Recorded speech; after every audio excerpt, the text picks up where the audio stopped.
اب سکندر ذوالقرنین کو رب کریم نے اقتدار بھی دیا، وسائل بھی دیے، طاقت بھی دیا، تو انہوں نے پہلا سفر کیا۔ 3 سفروں کے بارے میں قرآن کہہ رہا ہے۔ پہلا سفر کیا مغرب تک، یہ مشرق سے مغرب تک گئے، وہاں ایک کالے دلدل نما چشمے میں انہوں نے سورج کو غروب ہوتے اپنی آنکھوں سے دیکھا۔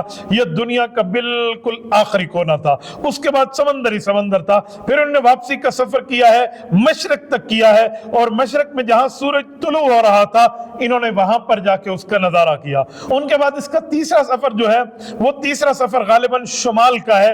جب یہ وہاں گئے تو وہاں کے لوگ یاجوج اور ماجوج کی تکالیف کی وجہ سے تنگ آ چکے تھے۔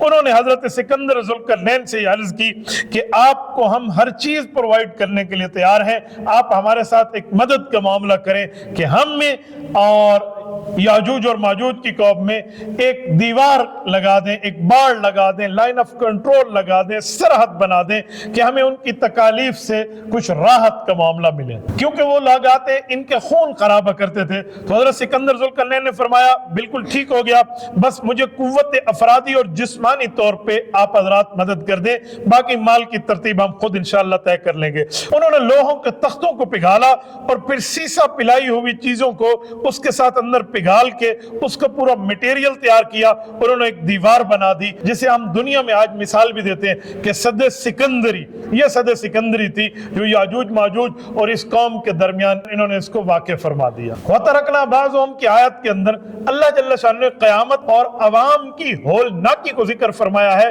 کہ لوگوں کا حال قیامت میں کیا ہوگا، اس حد تک کہ بدحواس ہو چکیں گے کہ ایک دوسرے سے ٹکرا رہے ہوں گے، جس کو ہم عام طور پہ مثال دیتے ہوئے بات کہتے ہیں کہ فلاں بندہ پاگل ہو گیا اور وہ دیواروں کو ہاتھ لگاتا پھر رہا تھا۔ یہ قیامت کے ہولناکی کا منظر رب کریم نے بیان فرمایا کہ اتنا شدید ہولناکی کا منظر ہوگا، گویا لوگ دیواروں کو اندر ٹکرا رہے اور وہیں پر ہاتھ لگا رہے۔ اس سے اگلی آیت میں اللہ جل شانہ نے اپنی صفات کو ذکر فرمایا، قُلْ لَوْ كَانَ الْبَحْرُ مِدَادًا لِكَلِمَاتِ۔ اس آیت کے اندر یوں ارشاد فرمایا کہ رب کریم کی قدرت، اللہ کی صفات، اللہ کی طاقت اور اللہ کے کمالات یہ لامنتہائی ہیں، یہ بالکل اس کی کوئی تعداد نہیں لکھی جا سکتی، بلکہ یہاں تک فرمایا کہ اگر انہیں لکھا جائے ریٹن شکل میں کہ اللہ کی طاقت، اللہ کا کمال، اللہ کی قدرت کیا ہے، اللہ کی صفات کیا ہے، تو فرمایا جتنے سمندر ہیں یہ تمام سمندر خشک پڑ جائیں اور اللہ کی صفات اس کے بعد بھی پوری نہیں ہو سکتی۔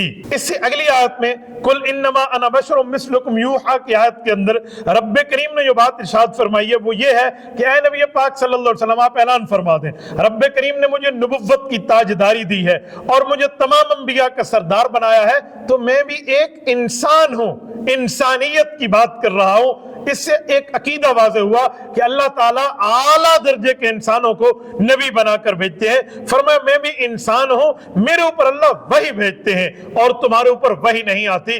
اس سے نبی پاک علیہ السلام نے اپنی نبوت کی بات بھی فرما دی اور اپنی وحی ہونے کی بات بھی ارشاد فرما دی۔ یہ ان لوگوں کا جواب تھا جو لوگ نبی پاک صلی اللہ علیہ وسلم کو پتہ نہیں کیا سے کیا سمجھتے تھے کہ آپ ہمارے لیے یہ فرمائشی معجزہ لائیں، یہ فرمائشی معجزہ لائیں، تو رب کریم نے ان کے جواب میں یہ آیت نازل فرمائی۔ اس سے اگلی آیت جہاں پر سورت کا اختتام ہوتا ہے فَمَنْ كَانَ يَرْجُو لِقَاءَ رَبِّهِ فَلْيَعْمَلْ عَمَلًا صَالِحًا وَلَا يُشْرِكْ بِعِبَادَةِ رَبِّهِ أَحَدًا۔ اس آیت کے اندر اللہ جل شانہ نے جو بات ارشاد فرمائی ہے وہ یہ ہے کہ جس شخص کو اللہ سے ملنے کا یقین نہ ہو، یعنی قیامت، چاہے وہ جتنے نیک اعمال کر لے، اللہ کی عبادت میں کسی کو شریک نہ ٹھہرائے، تو ایسے آدمی کے معاملات کو رب کریم نے بیان فرمایا۔ تو اعمال کب قبول ہوں گے؟ فرمایا اعمال قبول ہونے کی بنیادی طور پہ اس آیت میں 3 شرطیں ہمیں سمجھ آتی ہیں۔ نمبر 1، انسان کا عقیدہ ٹھیک ہو۔ اگر عقیدہ ٹھیک نہ ہو تو جتنا بندہ کام کر لے کوئی فائدہ نہیں ہے، کیونکہ عقیدہ بنیادی چیز ہے، عقیدہ ایمان کو کہتے ہیں، ایمان نہ ہو تو کچھ بھی نہیں ہے۔ نمبر 2، عمل کرتے وقت نیت کو درست ہونا چاہیے، اگر نیت ٹھیک نہیں ہے تو کوئی عمل قبول نہیں ہے۔ نمبر 3، عمل رسول اللہ صلی اللہ علیہ وسلم کے طریقے کے مطابق ہو، حضور پاک علیہ السلام کی سنت کے مطابق ہو، اگر حضور کی سنت کے خلاف ہو تو پھر وہ عمل بیکار ہے۔ یہ تینوں باتیں فرما کر سورۃ الکہف کا اختتام فرما دیا۔ 16ویں پارے میں یہ ایک اور سورت مریم ہے۔ اس سورت کو اللہ جل شانہ نے جو بیان فرمایا ہے، بنیادی قصہ تو اس میں حضرت عیسیٰ علیہ السلام اور حضرت مریم کا ہے، لیکن اس میں باقی انبیاء کا تذکرہ بھی انشاءاللہ تعالیٰ آپ کو ملے گا۔ سب سے پہلے اللہ تعالیٰ نے اس سورت کو شروع فرمایا ہے حضرت زکریا کے قصے سے۔ حضرت زکریا علیہ السلام بنی اسرائیل کے ایک اہم پیغمبر ہیں۔ اذ نادى ربه نداء خفیہ میں ان کی بات کو رب کریم نے بیان فرمایا۔ انہیں بالکل بڑھاپا آ چکا تھا، ان کی اولاد نرینہ میں بیٹا نہیں تھا، انہوں نے اللہ تعالیٰ سے دعا کی فَهَبْ لِي مِن لَّدُنْكَ وَلِيًّا، اے اللہ مجھے اپنے قریب سے اپنا دوست اور مجھے اپنا بیٹا یعنی میرا بیٹا عطا فرما دے، یرثنی ویرث من آل یعقوب واجعلہ ربی رضیہ، اے اللہ اسے اپنا پسندیدہ بنا اور میرا اور میری آل کا یعنی یعقوب علیہ السلام کی آل کا اس کو وارث بنا۔ اللہ تعالیٰ نے یہ دعا قبول فرمائی۔ اب سوال اٹھتا ہے کہ ہمارا عقیدہ اور نظریہ اہل اسلام کا کہ انبیاء کی وراثت نہیں ہوتی، یہاں تو یہ لفظ آ رہا ہے کہ انہیں وارث بنا، تو یہ بات خوب سمجھ لینی چاہیے، یہاں وراثت سے مراد مالی وراثت نہیں ہے، علمی، روحانی، دینی، اسلامی، ایمانی، شریعت کی وراثت مراد ہے۔ اس وراثت کے اندر وہ وارث بنے، ورنہ انبیاء کرام کوئی درہم اور دینار اور جائیداد کے وارث بنتے ہیں نہ ہی آگے وارث بناتے ہیں۔ اس کی اگلی آیت میں یا زکریا انا نبشرک بغلام اسمہ یحییٰ لم نجعل لہ من قبل سمیہ، رب کریم نے دعا قبول فرمائی، اللہ تعالیٰ نے انہیں بیٹا عطا فرمایا اور بیٹا عطا فرمانے پر فرمایا کہ اس کا نام یحییٰ ہوگا۔ حضرت زکریا نے نشانی مانگی تو رب کریم نے فرمایا باوجود صحت کے جب بیٹا پیدا ہو رہا ہوگا آپ کے تو آپ 3 دن بات نہیں فرما سکیں گے۔ پھر وہ اپنی قوم کے پاس آئے، قوم کو آ کر انہوں نے دین کی دعوت کے اوپر مضبوط رہنے کا اشارہ فرمایا اور پھر اس کے بعد اللہ تعالیٰ نے ان کو بیٹا عطا فرمایا جس میں یہ ساری صفات موجود تھیں۔ اس کے آگے حضرت مریم کے قصے کو شروع فرمایا۔ یہ جو سورت مریم ہے یہ سورت نمبر 19 ہے، تو اسی حوالے سے حضرت مریم کا قصہ اس میں موجود ہے۔ وَاذْكُرْ فِي الْكِتَابِ مَرْيَمَ إِذِ انتَبَذَتْ، اس آیت کے اندر اللہ جل شانہ نے حضرت مریم کا واقعہ بیان فرمایا۔ حضرت مریم کی عمر وہ کہتے ہیں اس وقت 18 سال ہے، یہ نہانے کے لیے اپنے گھر سے باہر ایک سائٹ میں تشریف لے گئی ہیں، جبرائیل امین وہاں تشریف لائے ہیں انسانی شکل میں آ کر۔ حضرت مریم نے دیکھا ایک مرد آ گیا اور وہ بھی ایک زنان خانے کے قریب، فرمایا میں اللہ کی پناہ مانگتی ہوں تو یہاں سے دور ہو جا۔ انہوں نے فرمایا پناہ مانگنے کی بات نہیں ہے، میں کوئی انسان نہیں ہوں، میں تو فرشتہ ہوں۔ فرمایا فرشتہ ہے تو کیا کر رہا ہے ادھر آ کر؟ وہ فرمانے لگے لِأَحْبَ لَكِ غُلَامًا زَكِيًّا، ہم چاہتے ہیں کہ ہم آپ کو بیٹا عطا کریں۔ انہوں نے کہا رب کریم مجھے آپ کے ذریعے بیٹا کیسے عطا فرمائے گا؟ وَلَمْ يَمْسَسْنِي بَشَرٌ وَلَمْ أَكُ بَغِيًّا، نہ میری شادی ہے نہ میں بدکار ہوں۔ انہوں نے فرمایا آپ بدکار بھی نہیں ہوں گی، آپ کی شادی بھی نہیں ہوگی۔ یہ بات کہہ کر انہوں نے ایک پھونک ماری دور سے، ان کو پھونک کا وہ بالکل اثر ٹکرایا، فحملت، قرآن کہتے ہیں فحملت ہو، یہ اس وقت امید سے ہو گئی ہیں اور ان کو اللہ تعالیٰ نے بیٹا عطا فرمایا۔ پریشان ہو گئی، اتنی پریشان ہوئی سر پہ ہاتھ مارا اور کہا یا لیتنی مت قبل ھذا وکنت نسیا منسیا، انہوں نے کہا اللہ میں تو مری ہوئی ہوتی، بھولی بھلائی ہوئی ہوتی، کیا ہو گیا میرے ساتھ؟ بہرحال رب کریم نے ان کو وہاں پر کھانے کی چیزیں پینے کی چیزیں عطا فرمائی اور اللہ تعالیٰ نے آخر میں ان کو بچہ عطا فرمایا۔ یہ بچہ لے کر اپنی قوم کے پاس آئی، قوم نے پوچھا کیا ہوا مریم، کہاں سے بچہ آیا؟ تیرا باپ شریف، تیرا بھائی شریف، تیری ماں شریف، کہاں سے بچہ آیا؟ رب نے بولنے سے منع کر دیا تھا۔ حضرت مریم علیہ السلام نے فرمایا بچے سے ہی پوچھو۔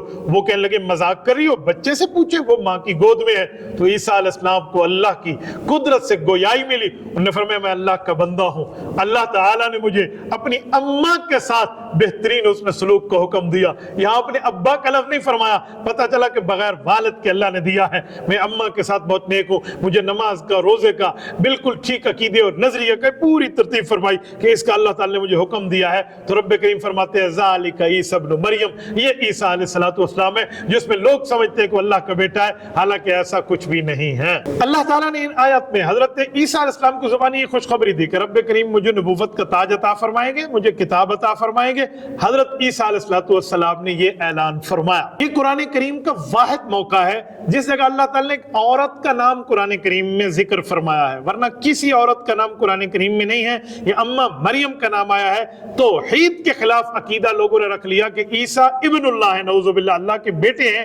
رب کریم نے فرمایا نہیں، سن آف مریم علیہ السلام، یہ حضرت مریم کے بیٹے ہیں۔ اس بنیاد پہ عورت کا نام لیا گیا، ورنہ پورے قرآن کریم میں اس کے علاوہ کسی عورت کا نام نہیں ملتا۔ حضرت اماں حوا سے لے کر حضرت عائشہ تک، حضرت خدیجہ تک، اماں فاطمہ تک رضی اللہ عنہن، ان میں سے کسی کا نام قرآن کریم کے لفظوں میں موجود نہیں ہے۔ اس کے آگے اللہ تعالیٰ نے امام الموحدین پیغمبر حضرت ابراہیم علیہ نبینا علیہ السلام کی دعوت التبلیغ کو ذکر فرمایا